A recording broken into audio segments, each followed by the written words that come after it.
नए दिन और नई शुरुआत दोस्तों। हम चैप्टर 10th के दूसरे भाग में आ चुके हैं जिसका नाम है New kings and empires. नहीं, फिर से ट्राई करो।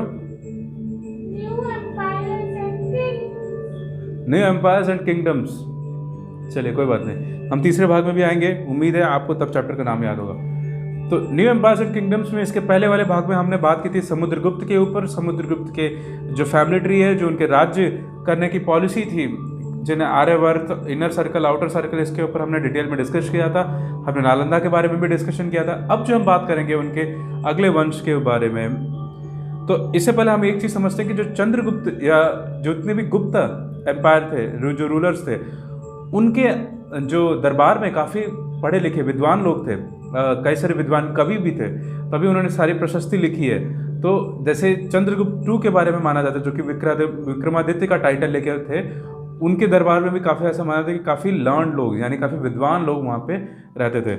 और सिमिलरली जो हमने प्रशस्ति के बारे में देखा था, तो उसमें हमने एक लीनियर सिस्टम देखा था। जो समुद्रगुप्त के जो माता थी वो लिच्छवी गण की थी, जिनका नाम था कुमार देवी। जो समुद्रगुप्त के पिताजी थे उनका नाम था चंद्रगुप्त। फिर उसके बाद से खुद वो समुद्रगुप्त, फिर उसके बाद से उनके बेटे चंद्रगुप्त II, जिनका टाइटल था विक्रमादित्य, जिन्होंने शाकाओं को हरा के ये टाइटल लिया था। काफ़ी विद्वान लोग उनके दरबार में थे। फिर उनके बाद लीनियर सिस्टम में आता है हर्षवर्धन का नाम। हर्षवर्धन सबसे बड़े बेटे नहीं थे, वो दूसरे बेटे थे, लेकिन पिता और भाई की मृत्यु होने के बाद उन्होंने राजगद्दी का संभाला था। ऐसे ही जैसे हर गुप्त के पास एक काफ़ी विद्वान लोग उनके कोर्ट में होते थे, वैसे हर्षवर्धन के पास भी एक बाण भट्ट करके एक काफ़ी विद्वान कवि उनके दरबार में थे, जिन्होंने उनके लाइफ के ऊपर हर्षचरित लिखा था। उन्होंने लीनियर सिस्टम भी शुरू किया था। चंद्रगुप्त से लेके हर्षवर्धन की गद्दी संभालने तक ये पूरा लीनियर सिस्टम बाण भट्ट ने हर्षचरित में लिखी हुई है। उसी टाइम पे जुआन ज़ैंग, जो कि चाइनीज़ ट्रैवलर थे, जो कि पिलग्रिम के लिए वो चाइना से इंडिया आए थे, उस वक्त इन्होंने काफ़ी टाइम स्पेंड किया था हर्षवर्धन के दरबार में। इसके बारे में, जुआन ज़ैंग के बारे में हमने चैप्टर 9 में डिस्कशन किया था।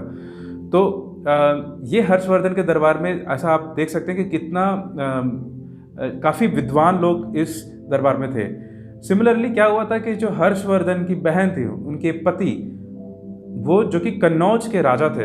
हमने एक और चीज़ ध्यान से देखा था कि जो समुद्रगुप्त के नॉर्मली उनके जो परिवार के लोग थे, उनकी शादियां कहीं ना कहीं बाहर के आउटर सर्कल से लोगों से होती थी। वो लोग भी उसको एक्सेप्ट करते थे, गुप्त एम्पायर की मजबूत स्थितियों को। तो उसके बाद से जो हर्षवर्धन के बहन के पति, जो कि कन्नौज के राजा थे, जो कि इनर सर्कल में आता था कन्नौज, सॉरी आर्यवर्त में आता था कन्नौज। पेज नंबर अगर आप 105 में जाएंगे तो आर्यवर्त में कन्नौज का नाम आता है। तो उसको हराया था किसी बंगाल के राजा ने।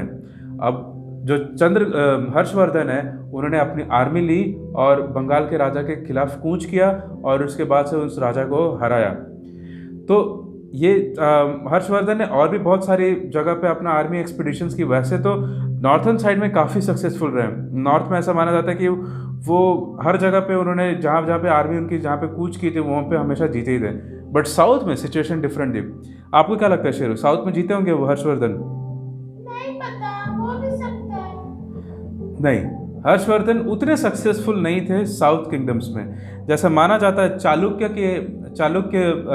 डिनास्टी के एक राजा थे पुलकेशिन II। जो पुलकेशिन II ने युद्ध में हर्षवर्धन को हराया था। चलिए आते हैं हम southern part of the country के जो रूलर्स थे, वो मेजरली दो थे। दो कौन से थे शेरू? Southern sides के दो, हाँ, चालुक्य एंड चोलास। नहीं, चालुक्यास एंड पल्लवास, ये दोनों मेजर राज्य थे। अभी कौन कहाँ पे था? तो चालुक्यास जो थे वो बेसिकली रायचूर दोआब से लेके कृष्ण और तुंगभद्रा नदी, इनके बीच में इनका एरिया था। ये बेसिकली आप ऐसे इमेजिन करिए, जो कर्नाटक का कुछ हिस्सा हो गया, महाराष्ट्र का कुछ हिस्सा हो गया, कर्नाटक का हिस्सा हो गया, जो आपका western side of the southern India है, वो कहीं ना कहीं ये चालुक्य का था। और जो पल्लवास का था वो कांचीपुरम से लेके जो कावेरी नदी डेल्टा, कावेरी नदी का जो पार्ट है, कावेरी नदी का डेल्टा, वहाँ तक थे। तो इनको ऐसे मान लीजिए तमिलनाडु का मेजॉरिटी हिस्सा इस वक्त का, और आंध्र प्रदेश और तेलंगाना का कुछ हिस्सा और तमिलनाडु का कुछ हिस्सा इनके पास, तमिलनाडु का मेजॉरिटी हिस्सा था इनके पास। तो इस तरीके से वेस्टर्न साइड पे हो गए आपके चालुक्यास, और जो ईस्टर्न साइड पे हो गए आपके पल्लवास। और पल्लवास में, चालुक्यास में ऐसा माना जाता है कि जो सबसे इंपॉर्टेंट रूलर थे पुलकेशिन II थे। इनके बारे में भी प्रशस्ति लिखी गई है, जिसको लिखा है रवि कीर्ति ने। ठीक है, याद रहेगा शेरू। तो वैसे तो आपस में दोनों बहुत लड़ते थे, पल्लवास और चालुक्यास में एक दूसरे को कब्जा करने के लिए कोशिश करते थे। ऐसा माना जाता है कि जो पुलकेशिन II है, इनकी प्रशस्ति में ये लिखा गया था कि इन्होंने हर्षवर्धन को युद्ध में हराया था, जो कि हमने इसके थोड़ी देर पहले देखा था। एक और चीज़ माना जाता है कि इन्होंने पल्लवास को भी हराया था। इस तरीके से हराया था कि इनको छिपना पड़ा था कांचीपुरम के पीछे। वैसे ये बहुत छोटी जीत थी और बहुत जल्दी पल्लवास ने अपना एरिया फिर से वापस कैप्चर करा। और वैसे आपस में लड़ाई की वजह से धीरे धीरे ये दोनों डिनास्टी ख़त्म हो गए और फिर नए डिनास्टी आई जिसका नाम है चोला और राष्ट्रकूटा। ये दो नए डिनास्टी है जिसको हम अपने क्लास 7 पे आप जाके पढ़ेंगे। ये नए डिनास्टी आए जब ये लोग आपस में लड़ते रहे और चीज़ें उतना आप एक दूसरे को कमज़ोर बनाते रहे ये लोग। तो फिर उसके बाद से जो कैपिटल के ऊपर थोड़ा बात करते हैं। जो चालुक्य के कैपिटल थे वो पेज नंबर 105 पे जाएंगे तो ऐहोले करके एक जगह है, वो चालुक्य का कैपिटल था। और पल्लवा का कैपिटल जो था वो कांचीपुरम था। सो ये आप समझ गया क्या?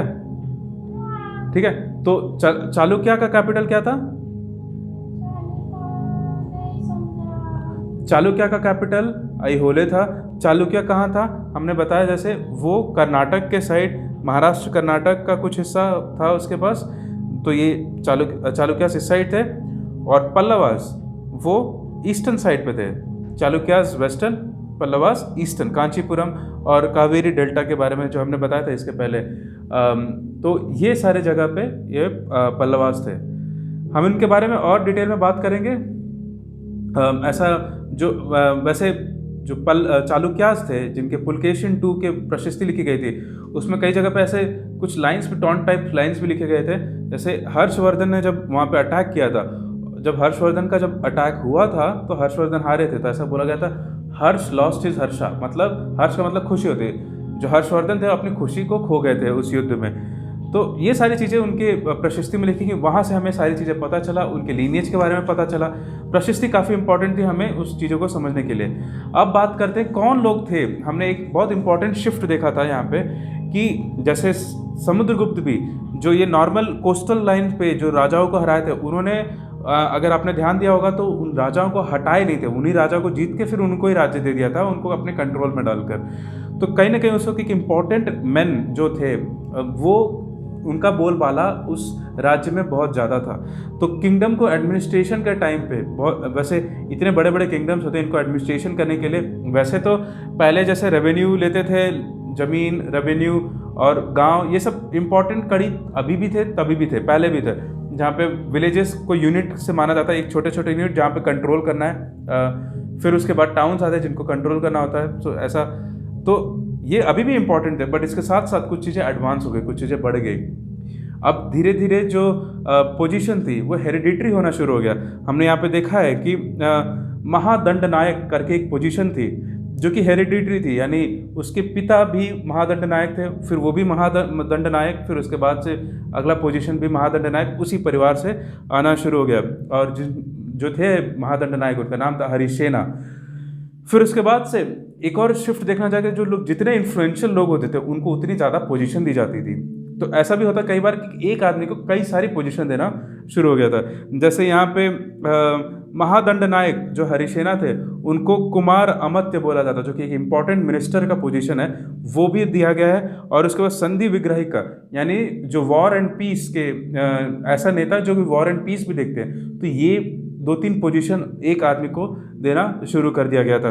फिर उसके बाद से जो ये लोग थे वो काफ़ी वोकल होते थे अपने जगह के बारे में बताने के लिए, पॉलिसीज़ के बारे में बताने के टाइम पे। जब राजा को उस कोई डिसीजन लेते थे तो उससे पहले इनकी बात भी सुनी जाती थी। तो जैसे कहते हैं कि नगारा श्रेष्ठी जो चीफ बैंकर होते थे, जो बैंक होता था, जो इसको कुबेर जिसको बोलते हैं, राज्य का कुबेर, जहाँ सारा खजाना जहाँ पे एक जगह पे होता था, वो लोगों की आवाज़ भी सुनी जाती थी। फिर सार्थवाह जो कि मर्चेंट्स लोग जाते थे, जिनका कारवां जाता था, उसका जो हेड मुखिया जो होता था वो सार्थवाह, ये भी इनकी भी काफ़ी सुनी जाती थी किसी भी एडमिनिस्ट्रेशन के टाइम पे। हालांकि एक और चीज़ देखी गई कि जब राज्य कमज़ोर पड़ा है हल्का सा भी, तो ये लोगों ने अपना इंडिपेंडेंट राज्य भी बना दिया है। तो ये थोड़ा ड्रॉबैक था, क्योंकि जितना लोग इंपॉर्टेंट होंगे, कई बार ऐसा भी देखा गया कि कुछ कुछ जगहों पे जैसे जो गुप्त एम्पायर को ही देख लीजिए, मान लीजिए गुप्त एम्पायर कुछ टाइम पे कमज़ोर हो गए थे हर्षवर्धन के बाद। फिर कुछ डायनास्टीज के बाद इन्होंने गुप्त एम्पायर में जो मिनिस्टर्स थे, इंपॉर्टेंट मिनिस्टर, उन्होंने अपना अपना राज्य घोषित कर दिया था। हम आगे भी पढ़ेंगे इसके बारे में, और कैसे एक जगहों का कंट्रोल किया जाता था, कैसे सामंत प्रथा क्या थी, उसके बारे में हम समझेंगे अगले वीडियो में। इस वीडियो को यहीं विराम देते हैं। उम्मीद है आपको पसंद आया होगा। आप प्लीज़ अगर पुराने वीडियोस को छोड़ दिए हैं तो उसकी तरफ जाइए, क्योंकि लिंक है, और हमारे चैनल को सब्सक्राइब करिए सो दैट आपको रेगुलर अपडेट्स मिलते रहें। तो जल्दी मिलते हैं। धन्यवाद।